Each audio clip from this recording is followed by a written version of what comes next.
Hi there guys, Will Stevens here. I thought I'd do a bit of a different video today. This is all based on how I do my filming, sort of my whole filming setup, and most importantly how I actually film without even having a webcam. The software that I use is OBS to do the general sort of screen capturing, but the way I'm actually filming I'll quickly show you. There we go. So I'm actually using my phone and just using a light stand. So that is actually how I'm able to film my videos. I'll go over the software that I actually use in conjunction with OBS. I have a Samsung Galaxy S9 Plus, which does help show the HD picture. So if you've got anything that has a decent enough camera that can even output 720p, that's more than enough. I have it outputting 1080p. Now it should be outputting 60 frames per second. Mine's a little choppy. The main reason behind that is just how the software links up through Wi-Fi, so that's not really any of the hardware stuff, it's more the software. But there are ways of making it sort of work a little bit better for yourself. But generally speaking, yeah, if you've got your phone on you, you can make this work. You don't need a fancy webcam. You don't need to spend money on a DSLR or anything like that. So I will just quickly swap over so you can actually see my screen at the moment. There you go, I'll click over. So there you go, you can see my OBS recording. And I'll just quickly open up this. So this is DroidCam.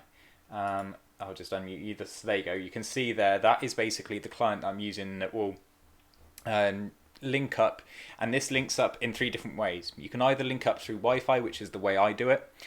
You can link up through a USB cable as well. However, from testing with the USB cable, I've not actually noticed it to be much better in any sort of performance. But obviously, if you've got sort of a weaker Wi-Fi, I would advise doing it through a cable. And I think that's down to the app in general, or you can host it on its own IP server as well. Again, if your Wi-Fi is a little bit slower. Okay, but I'll just mute that again. The other thing is as well, just to bear in mind, I don't actually keep mine on charge whilst doing this, but it would be a sort of a good idea if you can keep it plugged in. Again, I only do sort of 10-minute videos at a time, so it's usually okay. But without further ado, I'll just go over quickly how that all works. So first of all, let me just click through there. So first of all, you need to make sure that your phone that you're using is outputting the same resolution that you are actually setting your OBS to record on, because that's the most sort of common mistake that people sort of message me asking me about, saying, you know, their video's messed up for whatever reason in OBS. That's because you basically, your input and output aren't matching. So whatever you're setting OBS to do, it will change that resolution and it will scale it, and it will put a black line or something like that along the video for you. Okay. Now it will be different for every type of phone that you use. Like I think iPhone, there are a few other apps as well. You can get them all for free. The one thing worth saying with the one that I use, which is this DroidCam, I have got the premium version, only cost me about £5. It's definitely worth it because the premium version does 1080p. And I think only the sort of the free one does 720. I don't even know if it does 720, but it's easily usable for the free version. However, the biggest downside with not having the premium is the if you go on, let me just show you here. If I go on to here, the premium version gives you exposure lock. So if I unlock that, and then if I play with my lighting a little bit, and unfortunately because I've got quite a shiny head, there you go, if you see it constantly keeps on changing the light in the background. Yeah, if you only have the free one, it will keep doing that, which with someone like me who's got a shiny bald head, it's not very good. So I try and sort of lock that into the exposure that I need for where I'm filming. And then you also have an autofocus as well with the premium, so I can focus the camera. So say for instance I go out here, I can then focus it back. There are other apps as well which will sort of autofocus for you. But again, this is the one that I use and I find it quite useful. Anyway, we'll go into the settings. Let me just pop the scene back on there. So, there's a few things to learn about the actual settings here. Sorry, let me skip it. Oh, let me just take that off. You can't see my screen at the moment. There we go. So you'll basically, the main thing you need to be concerned about really is the output setting here and go into recording.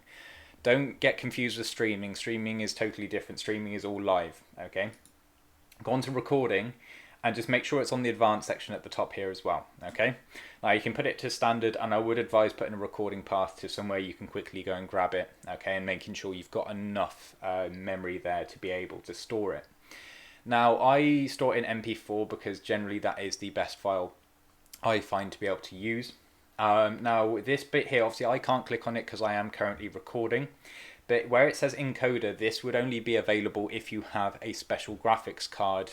So for instance, I use a gaming laptop that has an NVIDIA card, which can take a lot of the processing work out of the CPU.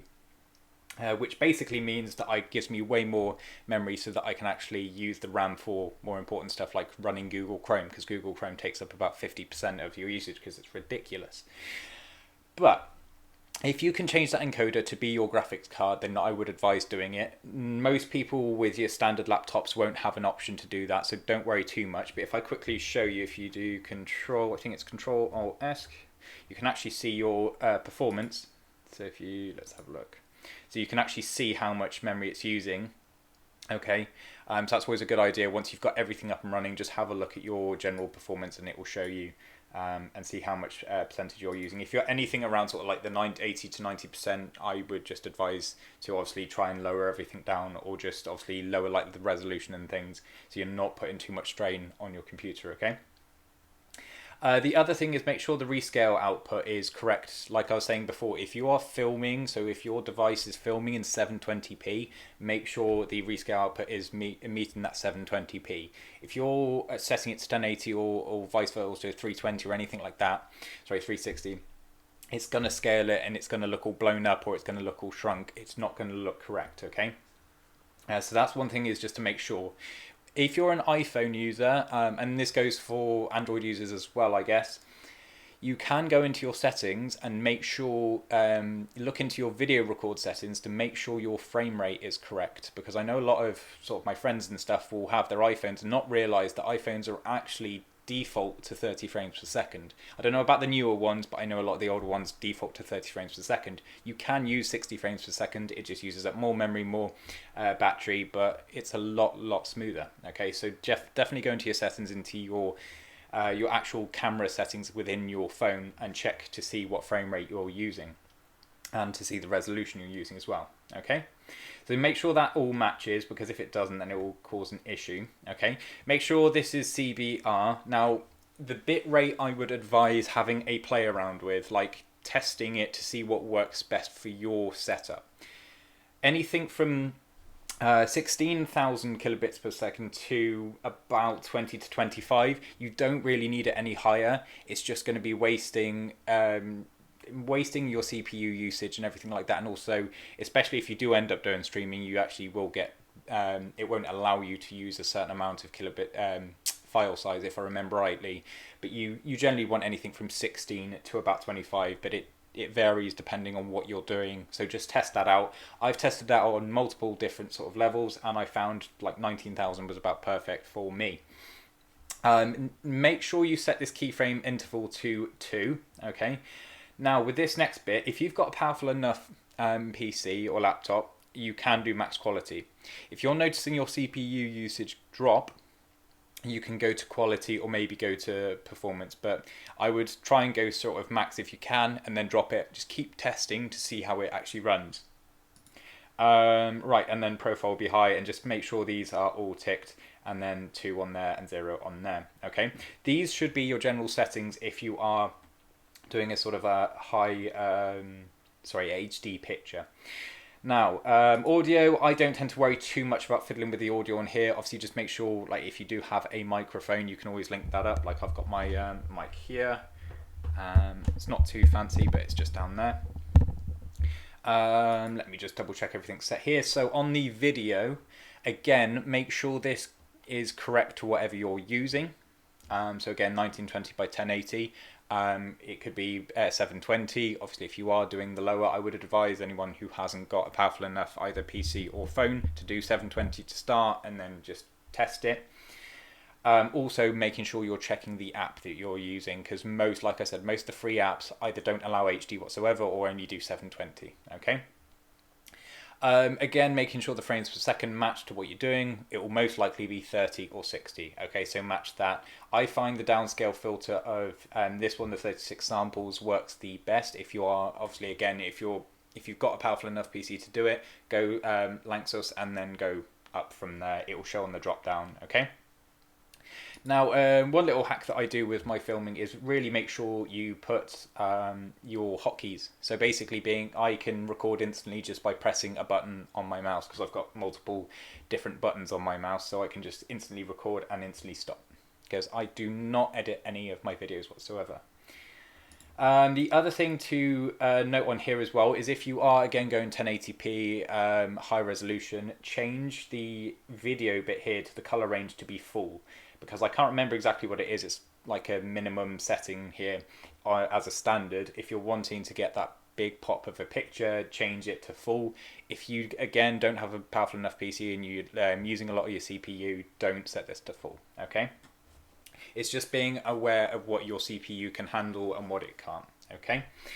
I also get asked as well how, like, some people think I edit my videos and don't, and ask how I obviously transition. Now, obviously you can just transition by going into OBS and pressing just like I did there, but obviously that's not very good for when you're trying to do general recording. So if I show you now, I'll go onto there, and then I'm going to go over to Chrome, and it should have, there we go. So that straight away went, so I'll do it one more time. It naturally goes straight over. Okay, now the way to do that is you go up to the section here, go on to Tools, and go into Automatic Scene Switcher. Okay, you then have to basically give it, let me just have a look. So you would go, so what you want it to do is go from one scene to another. So I want it to go to the main scene that I've set up down here. I want it to go to that when I click open Google Chrome. I have noticed there's a little bit of a downside with this, is the only way you can set it is when that window itself is open to be able to select. So for instance, if I click on this drop down bar now, it will only show me the things that are available. So for instance, the Google Chrome. So if you're going to do this, make sure when you're about ready to film, you have the things up that you need for that filming session. So I will make sure that this is already up and ready to go. I would then click it on the drop down menu, just making sure it's set to main first, because obviously that's the scene I want it to switch to when I click onto Google Chrome, and it will automatically switch. You can also change it here, so if you so when no window matches, it'll switch or don't switch. Okay, so you can choose that to set up, and you can stop and start it as well. So again, if I just literally go down to here and click on it, it should then, wait, I need to go back to the scene, and then click on it and it will automatically go through. You can change it to then switch back. I won't do it now just because it's recording, but you could basically set it to, let's just say, automatic scene switcher. So I want it to go to the scene. So click scene on the top there. That's just what I've called it. And then I would say, let's have a look. What shall I click? So I'll go on my app there that I've used, and then I'll add it. So now, if I click on here, there we go. It will automatically switch over because I've set it to do that. Now, if I click over to the bonus page, it will then click over, and then it will click over again. Okay.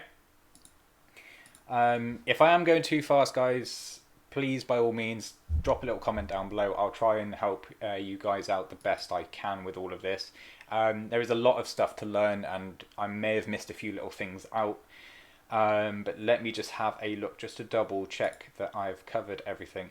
The other one as well is when you are creating these scenes, okay, is just make sure, so if you create a scene, so you press the plus icon here.